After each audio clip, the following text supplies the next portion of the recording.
back, listeners, to the BizBlend podcast. I'm your host, Sana, as always. And in BizBlend, we discuss about business, purpose, personal growth colliding in the 20-minute conversations that we have that pack a punch for you. Now, today in this episode, we are diving deep into what it really means to turn adversities into purpose driven leadership. And my guest today is a true wave maker, someone who's not just riding the waves of change, but creating them. Listeners, meet Jeff Fisher. He's the founder of the Ride the Wave Foundation, author of Wave Maker, and the host of a wildly successful podcast that's racked up over 100,000 subscribers in just 6 months. And he's also the owner of NCK Equipment, serving critical industries like food, beverage, and pharmaceuticals. But listeners, what makes Jeff's story so powerful isn't just his success. It is the spark that started it all. One moment of human connection with a man named Daryl outside a convenience store turned into a movement that's transforming lives and redefining leadership through service. And this conversation is for anyone who's felt like the odds were stacked against them and needed a reminder that purpose can be born from pain and impact can start with one small act of courage. So let's ride the wave together. So, Jeff, welcome to the show, and it's such an honor having you with us. Thank you so much, Senna, for such a lovely introduction. It's truly an honor to be on. I really appreciate it. Thank you, Jeff. It's an honor to have you. And okay, so let's start with your story before we talk about the topic. So, uh, your story started with a single interaction that changed everything. And often in our lives, sometimes one moment or one epiphany or one interaction, it can really change the trajectory of our lives, personally or professionally. So can you please take us back to that moment and share how it became the catalyst for the Ride the Way Foundation? Yeah, absolutely. Excuse me, a little something in my throat.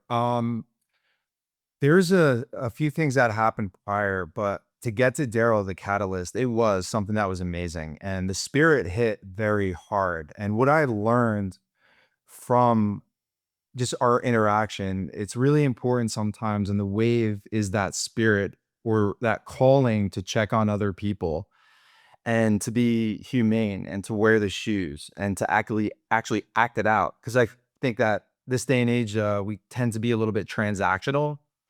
So it was an interesting situation. I was walking across the street for where my mom lives, and there's a convenience store.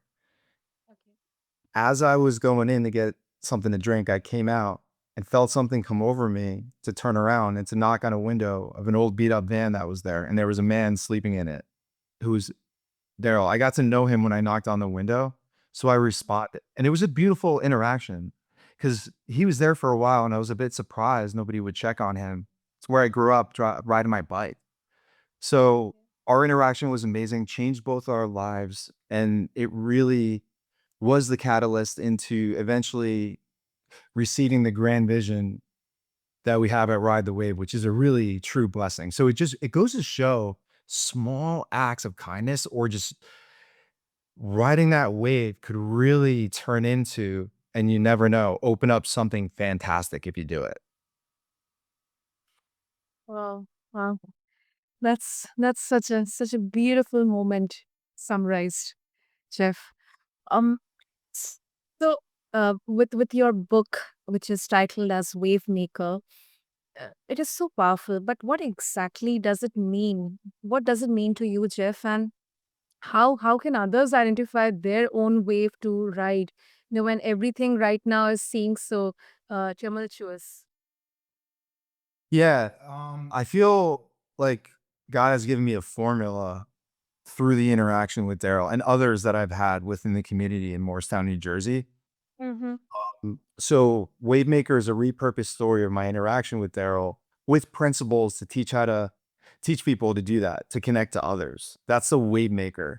Somebody that goes out has the ability to confidently approach somebody, be friendly, and create those waves of people feeling good. Nowadays, you could be in line at Starbucks, you could be in line at a coffee shop. Somebody could be extremely depressed. Maybe they're gonna go kill themselves. That's a large percentage of that happening nowadays with everything that's going on. You connecting with them and introducing yourself, showing kindness goes a long way these days.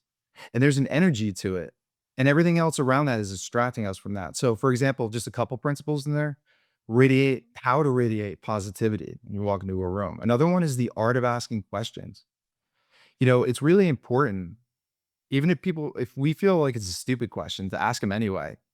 And to have the ability to be able to form a really good question so you could get to know somebody, but also so you can get various information is really important right now. So those certain social skills that people may be afraid of, fear is normal. That is what the purpose is of the book.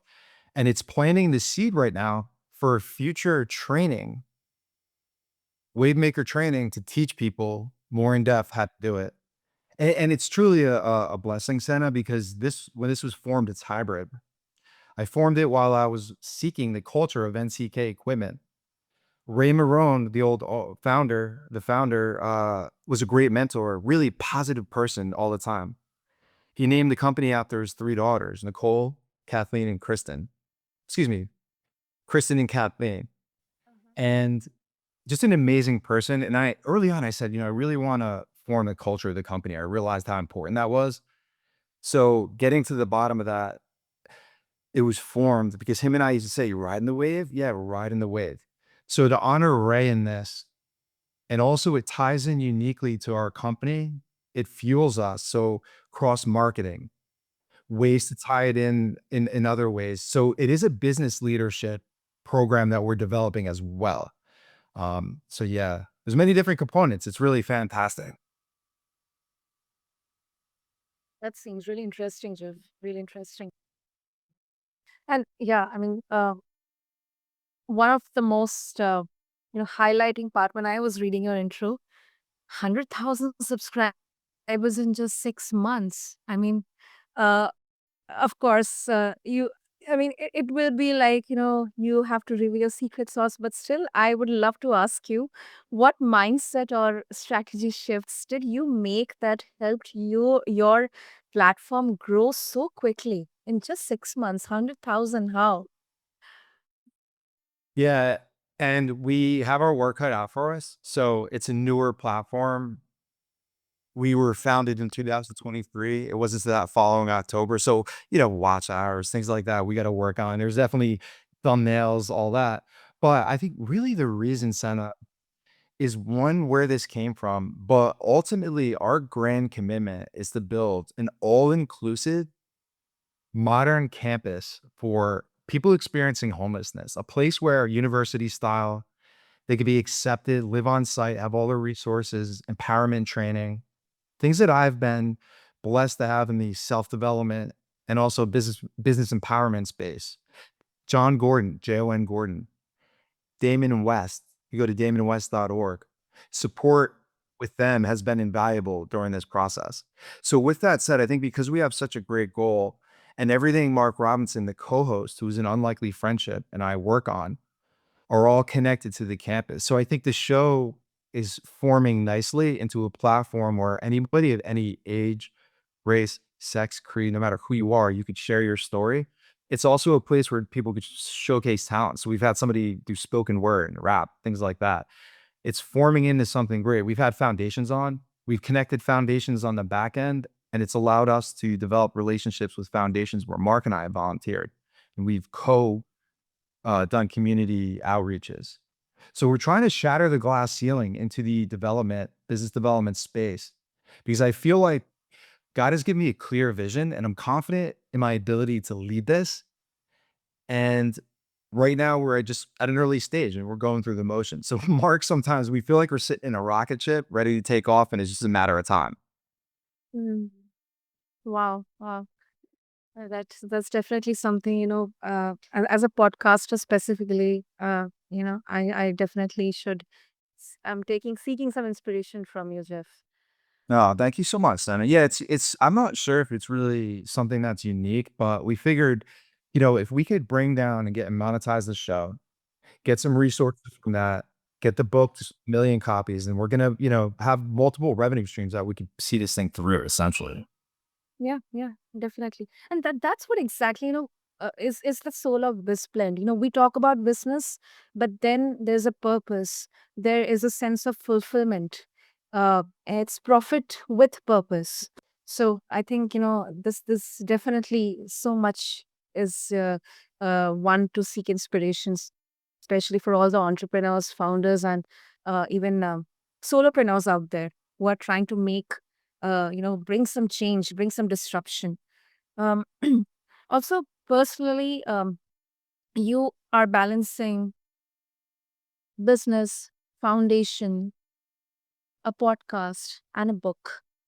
So, how do you stay grounded and aligned with your core mission amidst all these moving parts? Because from my experience, sometimes it really uh, gets tiring, if I frankly say tiring, and really very, very, confusing within. And that kind of, sucks up your energy and really affects the performance. So, how exactly do you balance everything or harmonize everything rather? Yeah, it's a really good question. So for me personally, faith is where the fight is. So my faith comes first. Just personally for me, I'm of Christian faith, but I, in the morning, my morning routine is key. Getting up, spending time with God, reading over certain things that align with me, journaling, staying grounded in that manner. It is a lot of moving parts, and also with NCK, we definitely have our fair share of struggles.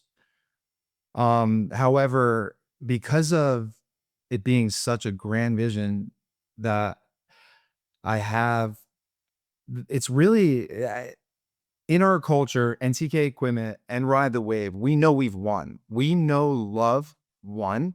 And all we're doing is stepping into it. And it's just a matter of time. And I've had some things happen that were kind of interesting timing, to say the least, throughout this journey and process that I feel like God has put in front of me.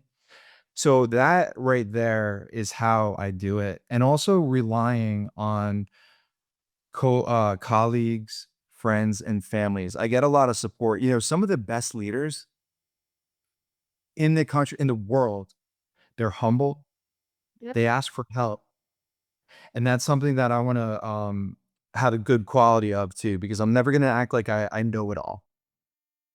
Yeah. Yeah. Those are such, some of the, I completely agree with each one of the quality you mentioned. They're so, so intrinsic to some of the best, in fact, mentors or managers I've actually worked with in my corporate career. They are humble. They never fear to seek for help. Uh, uh, Obviously, help others as well and guide and I mean, that is really, really such an important takeaway, especially for all the leaders and managers out there. Um, Also, before we wrap up, Jeff, let's take this from a different perspective. So, there is often a narrative that entrepreneurship is all about hustle and competition. Yet, your approach it emphasizes community, compassion, and collaboration. So, how do you reconcile this tension between traditional business thinking and heart centered leadership? Yeah, I think that the grind, pedal to the metal all the time to squeeze out anything is not really the way to go. It also depends on the mission and the purpose. So if the goal is to get just money, or if you want to get cars or material possessions and things like that, I think that you become a product of what you're focused on. Anthony Robbins said, energy flows where focus goes. Yep. So you're gonna get, and everybody worships something. So we're all worshiping something. It just depends on what you're doing. So I also think that what you're working on matters, and if you have a good purpose in the community, you're more likely to do it. But if servant leadership is the way to go, in my opinion, being compassionate, getting to know people, your employees, and helping them out the best way you can. Not just giving orders and letting it go, but getting to the bottom of loving your employees. And it's much more fun. And the energy, you get things done a lot better when you're in that certain state. And it's proven statistically that servant leadership works. So something like that is my approach. And people like John Gordon, jongordon.com, great influence for me.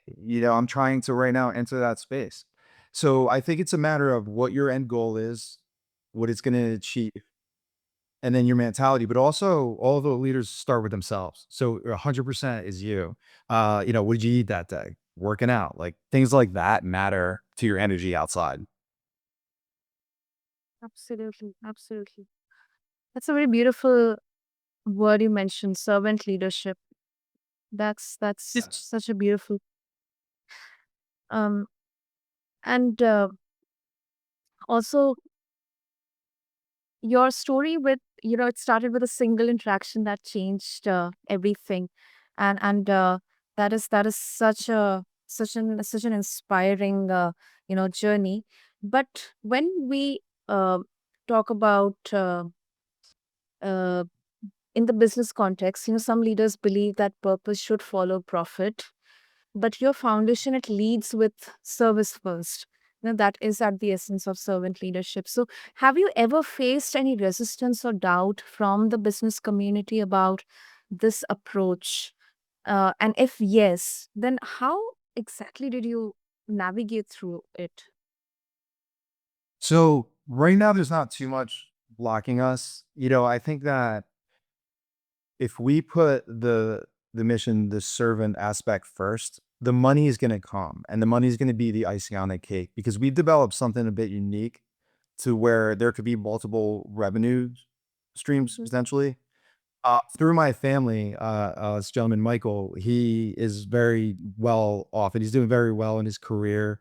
And he's been giving me advice and things like that. So there's definitely things that I have to put together and dig deep in the paperwork with the business end. So, there's not really, I can't prove a case because I don't have case studies. So that's my challenge now. My challenge right now is my mind is all scattered around. I see the visions. I have a bunch of paperwork. I'm trying to consolidate it to make it make sense and have the programs and everything on there. Right now, that's the kind of the tough part.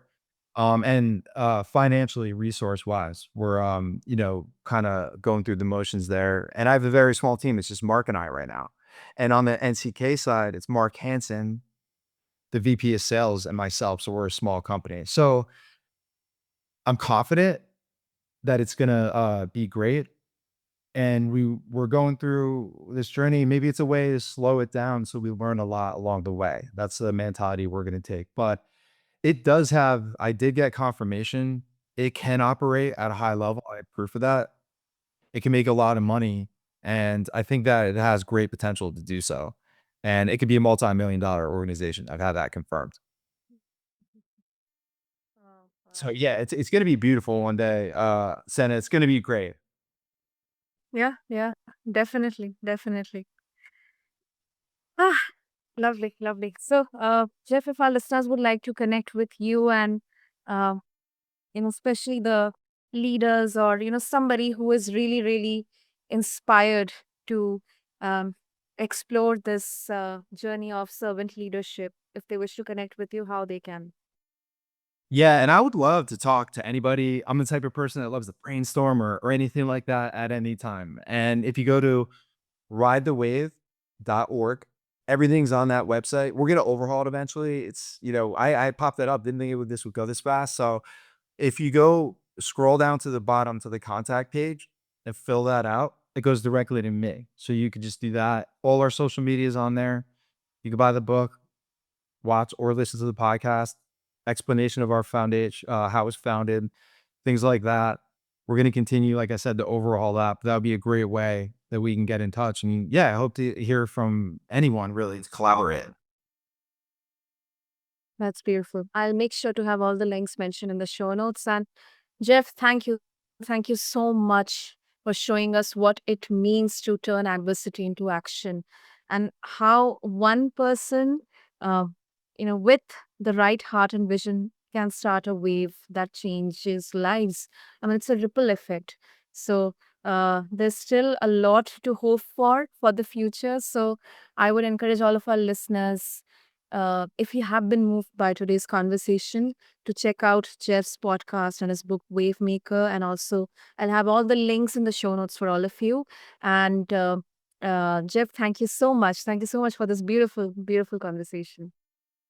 Cindy, it was a pleasure. Thank you for having me. And listeners, a little message from my end: you don't have to wait for the perfect moment to make a difference. Sometimes the wave you are waiting for is the one you create. So, this is BizBlend with your host Sana. Until next time, keep blending business with purpose. Thank you.